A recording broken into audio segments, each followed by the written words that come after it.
Welcome back to another new vlog video. So welcome in my page. আজকে আপনাদেরকে দেখাবো অন্যতম একটি সুন্দর গ্রাম মির্জাপুরের কিছু সুন্দর বৈশিষ্ট্য এবং সেখানকার শিক্ষা প্রতিষ্ঠানগুলো।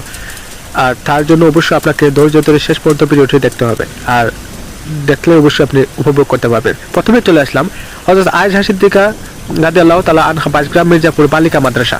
এখানকার অন্যতম একটি বৈশিষ্ট্য হলো এটি সিলেটের অত্যন্ত একজন সম্মানিত এবং বিশিষ্ট শাইখুল হাদিস আল্লামা জাইনুল আবেদিন সাহেব কর্তৃক নির্মিত, এবং এখানকার শিক্ষা ব্যবস্থা খুবই উন্নত।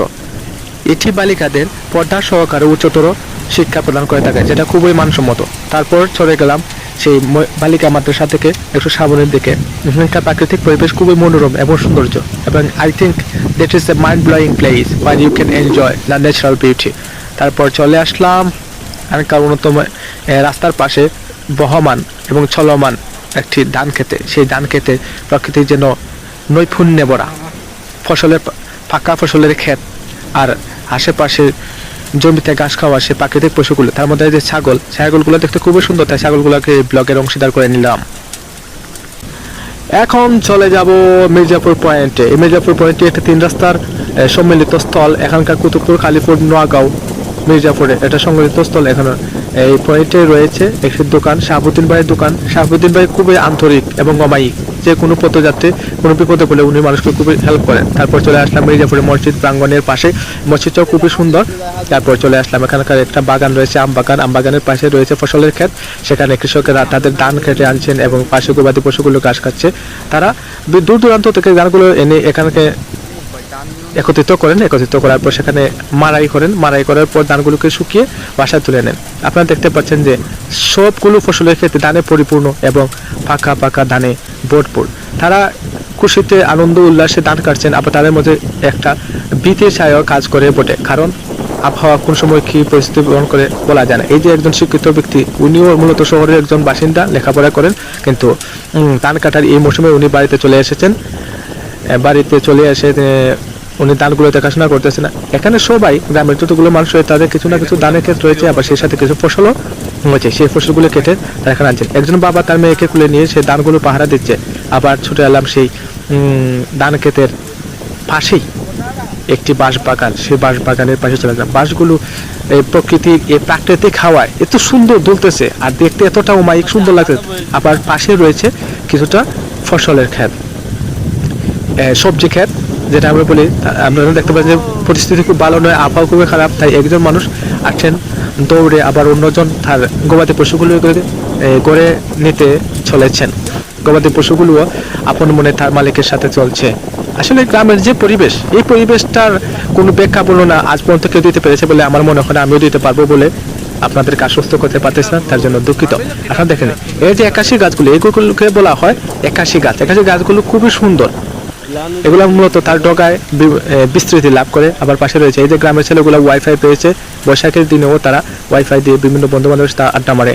আবার গ্রাম বলতে রয়েছে সেখানে বিভিন্ন প্রকারের গবাদি পশু, আবার বিভিন্ন গৃহপালিত পশু। এই যে হাঁস দেখতে পাচ্ছেন, এর বাড়ির উঠে চলছে।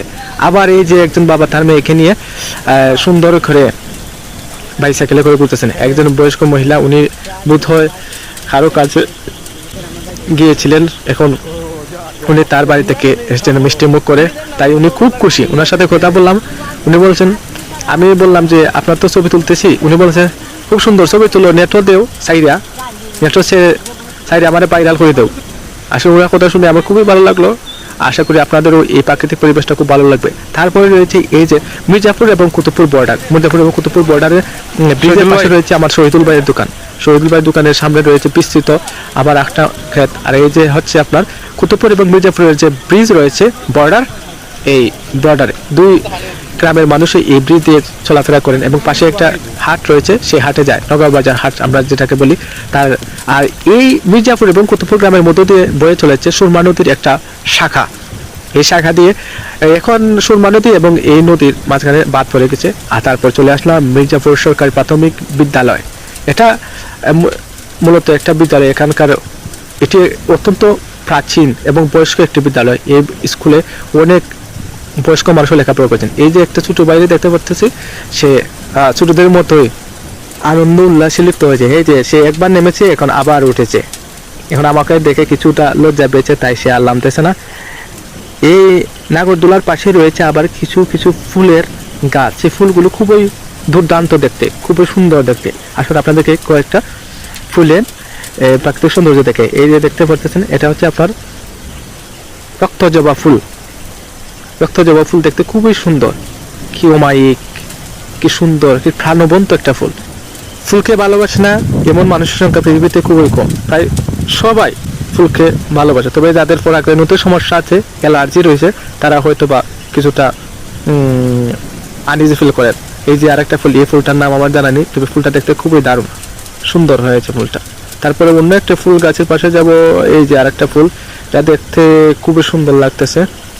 আশা করি এখন উঠে যাব সেই সিঁড়ির উপর দিয়ে নিচে নামতে মন চাইছিল, কিন্তু আশেপাশে মানুষ আমার লজ্জা করে, তাই আর নামলাম না, একটু উপরে উঠলাম। আসলে প্রাকৃতিক সৌন্দর্যে ভরপুর আমাদের সুন্দর বাংলাদেশ।